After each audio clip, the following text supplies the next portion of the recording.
میرے اوپر ایک کیس ہے، 2 سال ہو گئے، فیصلہ نہیں ہوا۔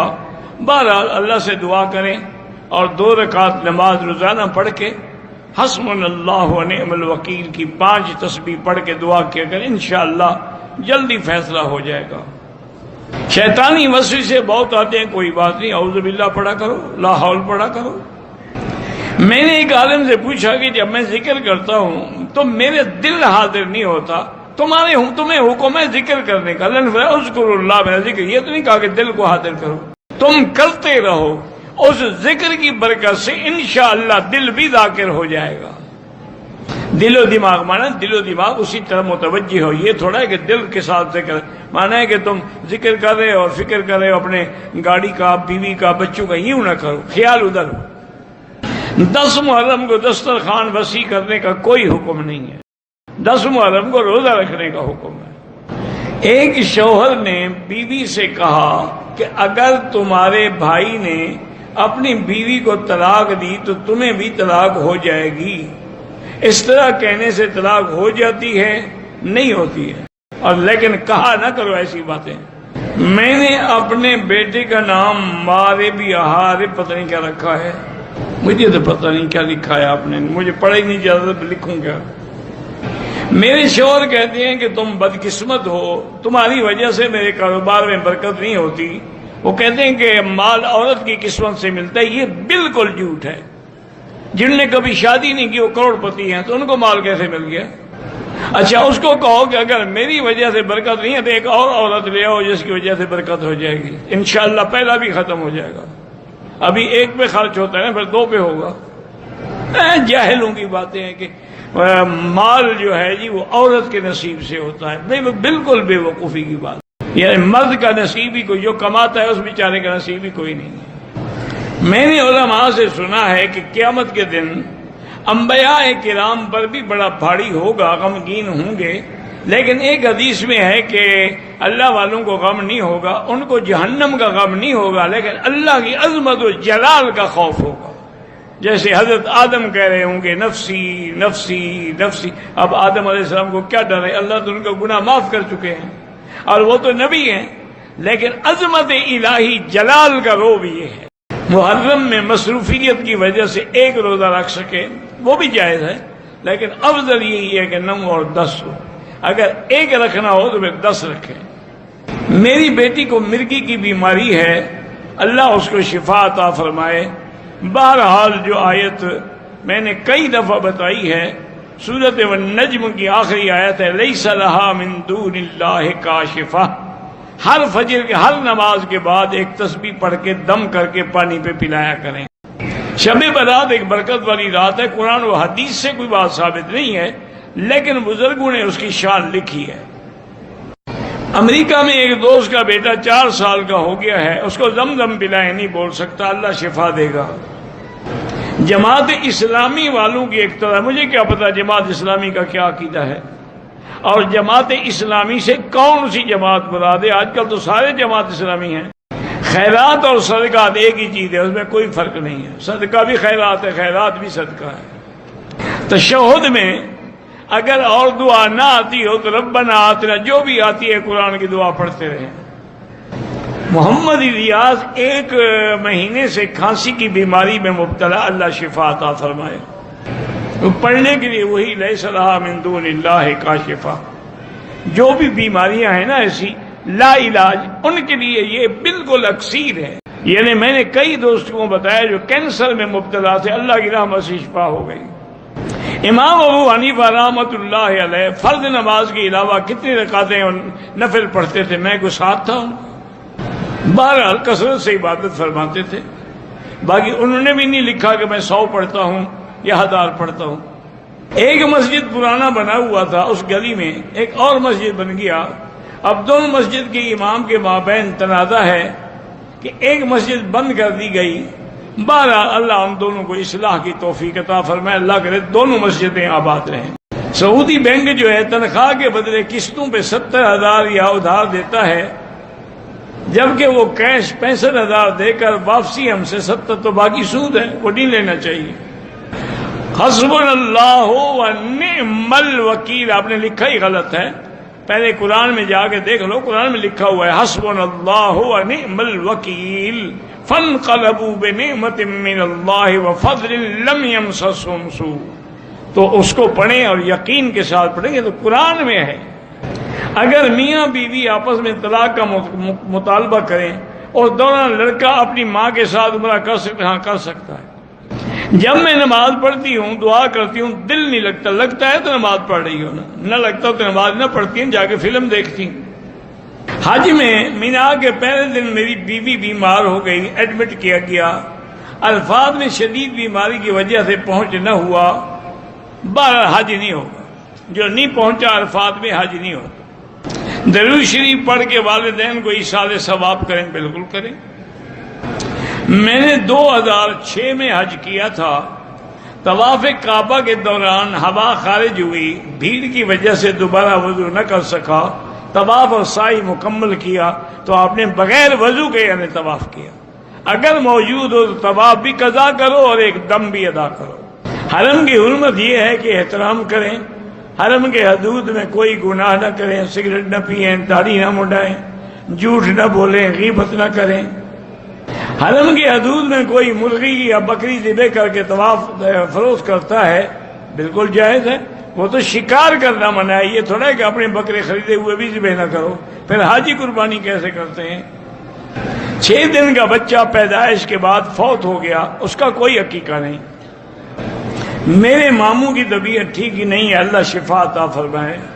ہماری شادی کو 10 سال ہو گئے، اولاد نہیں ہے. پہلے تو میرے بھائی اپنی دونوں میاں بیوی چیک اپ کراؤ کہ نقص کس میں ہے، خامند میں ہے یا بیوی میں ہے. پھر جس میں نقص ہے اس کا علاج بھی کرائیں، اور قرآن میں جو دعا ہے وہ مانگا کریں، رب لا تذرنی فردا وانت خیر الوارثین. میں 100 دفعہ لا الہ الا اللہ وحدہ لا شریک لہ لہ الملک و لہ الحمد یحیی و یمیت وہو علی کل شیء قدیر پڑھ کے 10 افراد کو ثواب بھیج، جس کو چاہو ثواب بھیجو. حرم کی حدود کی حدیں جو ہیں وہ واضح ہیں. ادھر سے جائیں تو مسجد عائشہ حد ہے، ادھر سے جائیں تو عرفات حد ہے، ادھر سے جائیں تو جرانہ کے قریب حد ہے، ادھر سے جائیں طریقے لیس پر، تو ہر جگہ حدود لکھے ہوئے ہیں. حضور صلی اللہ علیہ وسلم کے دل میں حضرت حسین کا نماز باطل نہیں ہوتی، وہ نفلی نماز تھی. نماز میں اگر خیال آئے، اور پھر پیغمبر کا تو مقام ایسا ہوتا ہے کہ لا خیال آئے دل اللہ کے ساتھ رہتا ہے. تو ابھی دیکھیں جو اللہ کا نبی ہے، امام الانبیاء، اس کو کہتے ہیں مجنون ہے. ایمان سے کہیں کوئی ایسی بات ہے بلا؟ اچھا کہاں مجنون اور کہاں محمد مصطفیٰ صلی اللہ علیہ وسلم؟ زماد کو لے کر آئے، اس نے کہا اچھا ٹھیک ہے، اگر آپ پر واقعی جنات کا اثر ہے یا سحر کا اثر ہے تو وہ تو میں فوراً اتار دوں گا، اور اگر کوئی اور چیز ہے تو پھر اللہ جانے. زماد کو لے کے آئے حضور کی خدمت میں.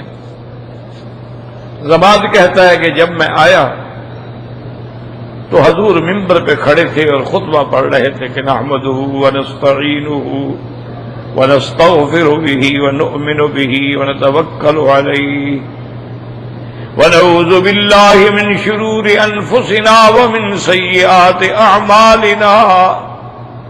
یہ سارا خطبہ پڑھے. کہتے ہیں میں سن رہا ہوں. جب خطبہ ختم ہو گیا، نماز فارغ ہو گئے، تو حضور میرے پاس آئے تو میں نے کہا کہ یا محمد صلی اللہ اقرا علیہ، وہ جو آپ خطبہ پڑھ رہے تھے ایک دفعہ پھر مجھے سنا دیں. حضور پاک نے پھر پڑھا تو زماد نے عرض کیا اعدہ علیہ یا رسول اللہ، ایک دفعہ پھر پڑھ لیں. تو حضور صلی اللہ علیہ وسلم نے پھر خطبہ پڑھا. اس نے کہا ابسط یدک یا رسول اللہ، اپنا ہاتھ دراز کرو. نے کہا ابایعک اشہد ان لا الہ الا اللہ واشہد ان محمد رسول اللہ. اس نے کہا مکے والوں ظالموں، اس کو کہتے ہو کہ جادو ہے؟ تمہاری عقلوں پہ جادو ہے، تمہاری عقلوں پہ جنات ہیں، تمہاری عقلوں پہ شیاطین ہیں. یہ تو اللہ کا نبی ہے، اور وہ ایسی کلام فرما رہے ہیں، ایسے جملے ان کے منہ مبارک سے نکل رہے ہیں جن میں سارے عالم کی ہدایت ہے کہ من یہدہ اللہ فلا مضل لہ وَمَن يُضْلِلْهُ فَلَا هَادِيَ لَهُ، کہ جس کو اللہ ہدایت دے کوئی گمراہ نہیں کر سکتا ہے، اور جس کو اللہ گمراہ کر دے کوئی ہدایت نہیں دے سکتا ہے۔ آپ دیکھیں کہ آج مولویوں کے بیٹے، پیروں کے بیٹے، بزرگوں کے بیٹے آوارہ ہو، نہ نماز ہے، نہ روزہ ہے، نہ دین ہے، نہ شکل دینی ہے، نہ اسلامی ہے، اور کتنے جاہل لوگ ہیں جن کے ماں باپ جاہل تھے، ان کے بیٹے اولیاء بنے، ان کے بیٹے علماء بنے۔ من یہدہ اللہ فلا مضل لہ ومن یضللہ فلا ہادی لہ۔ آدمی یہ نہیں کہہ سکتا کہ میں عالم ہوں تو میرا بیٹا بھی عالم ہوگا۔ اگر کوئی آدمی زاہد ہے، عابد ہے، اس کا بیٹا یہ اللہ کے ہاتھ میں ہے۔ اللہ چاہے تو ہدایت دے دیں، اور اللہ کبھی کبھی دکھلاتے ہیں کہ تم یہ نہ سمجھنا کہ میرے ہاتھ میں کچھ ہے، میری تقریر میں کچھ اثر ہے، ہوتا تم اپنی اولاد کو نہ ٹھیک کر لیتے، تم اپنے رشتہ داروں کو نہ ٹھیک کر لیتے، تم اپنے اقارب کو نہ ٹھیک ہے۔ میری مرضی ہے کہ من یہدہ اللہ فلا مضل لہ ومن یضللہ فلا ہادی لہ۔ وہ ہدایت دینے پہ آتے ہیں تو بلال حبش سے آ جاتا ہے، صہیب روم سے آ جاتا ہے، سلمان فارس سے آ جاتا ہے، اور مکی کا پیدائشی ابھی جہل جو ہے، ابھی لہب جو ہے، عتبہ عتیبہ جو ہے، وہ کفر کے ستون بن کے ہمیشہ کے لیے جہنم کے حقدار ہو جاتے ہیں۔ یہ اللہ کی مرضی ہے، اللہ تبارک و تعالی جس کو ہدایت عطا فرمائے۔ اب دیکھیں کہ باپ ابھی جہل ہے، اس کے گھر میں اللہ نے جو بیٹا پیدا کیا حضرت اکرمہ رضی اللہ عنہ، وہ بدل من ابطال الاسلام، جب اسلام لایا نا تو حضور کی خدمت میں آیا، کہنے لگا یا رسول اللہ، میں نے کفر کے زمانے میں جتنا مال، جتنی طاقت، جتنی عزت اسلام کے خلاف خرچ کی ہے، اس سے اب میں 10 گنا اسلام کے لیے خرچ کروں۔ ففرح رسول اللہ صلی اللہ علیہ وسلم، حضور صلی اللہ۔ اب دیکھیں ابھی جہل یعنی لعنہ اللہ، لیکن ان کے بھائی جو تھے وہ اسلام لے آئے، مسلمان ہو گئے۔ یعنی یہ اتنا بڑا دشمن ہے بھائی مسلمان ہے، بندہ سوچ سکتا ہے؟ ولید بن المغیرہ جیسا دشمن بیٹا خالد ہے۔ یہ اللہ کا نظام ہے، اس میں کوئی دخل نہیں دے سکتا۔ تو اس لیے یاد رکھیں کہ اللہ پاک نے فرمایا کہ میرے مدنی، جب میں نے آپ پر اتنی نعمتیں دی ہیں، آپ کو دنیا میں بھی اور آخرت میں بھی، اور اتنا تیرا ذکر کو میں نے اونچا کر دیا، تیرا نام میں نے اونچا کر دیا ہے، اور قیامت میں بھی تمہیں میری طرف سے جو نعمتیں ملیں گی، شفاعت کی نعمت تمہارے پاس ہوگی، لواء الحمد تمہارے پاس ہوگا۔ سب سے پہلے جنت کا دروازہ میرا مدنی محمد مصطفیٰ کھلوائیں گے، اور ساری مخلوق کی شفاعت کرنے والے سب سے پہلے حضرت محمد مصطفیٰ ہوں گے۔ اور اللہ نے آپ کو نہر کوثر بھی دی ہے اور حوض کوثر بھی عطا فرمایا ہے، اور قیامت میں سب سے زیادہ اور بڑی امت جو ہے وہ حضرت محمد مصطفیٰ صلی اللہ علیہ وآلہ آلہ وصحبہ وسلم تسلیما کثیرا کثیرا۔ اور یہ بھی شرف میرے نبی کی امت کو ملا ہے کہ جن میں 70,000 ایسے بندے ہوں گے کہ جن کو اللہ بغیر حساب کے جنت میں داخل فرما دیں گے۔ تو یہ شرف دیا ہے، تو اب آپ پر لازم ہے کہ وہ صلی لربک، اپنے رب کے لیے، لربک خاص اپنے رب کے لیے، لام تخصیص کے لیے ہے، یاد رکھو۔ فصلی لربک، اور پھر کتنا پیارا خطاب ہے، تیرے رب، تیرا رب، اپنے رب کے لیے۔ حالانکہ اللہ تو سب کے رب ہیں، رب العالمین ہیں، اللہ تبارک و تعالیٰ تو ساری مخلوق کے رب ہیں، لیکن فرمایا میرا مدنی فصلی لربک، خالص اپنے رب کی نماز ادا کریں۔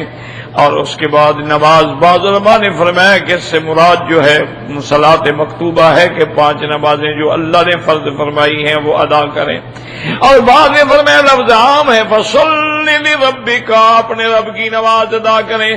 اس میں فرائض بھی ہیں، واجبات بھی ہیں، سنن بھی ہیں، مستحبات بھی ہیں، نوافل بھی ہیں، تہجد بھی ہے، اشراق بھی ہے۔ ہر نماز جو ہے اسی ایک لفظ کے اندر آ گئی، اور وہ نماز بھی خالص تیرے رب کے لیے ہو، ریا بھی نہ ہو، دکھلاوا بھی نہ ہو، شہرت بھی نہ ہو۔ کیوں؟ یہ تو منافقوں کا کام ہے، کہ انہم یراؤون ویمنعون الماعون، وہ نمازیں پڑھتے ہیں دکھلاوے کے لیے، آپ نماز پڑھیں اللہ کے لیے، وہ نمازیں پڑھتے ہیں لوگوں کو دکھلانے کے لیے، آپ عبادت کریں اللہ تبارک و تعالی کے لیے۔ اس لیے اللہ نے حکم دیا کہ اعلان فرما دو ان صلاتی ونسکی ومحیای ومماتی للہ رب العالمین لا شریک لہ وبذالک امرت وانا اول المسلمین۔ آپ اعلان کر دیں کہ میری نمازیں، میری قربانیاں، میری زندگی، میری سب اللہ کے لیے ہے۔ تو اس لیے اللہ نے حکم دیا فصل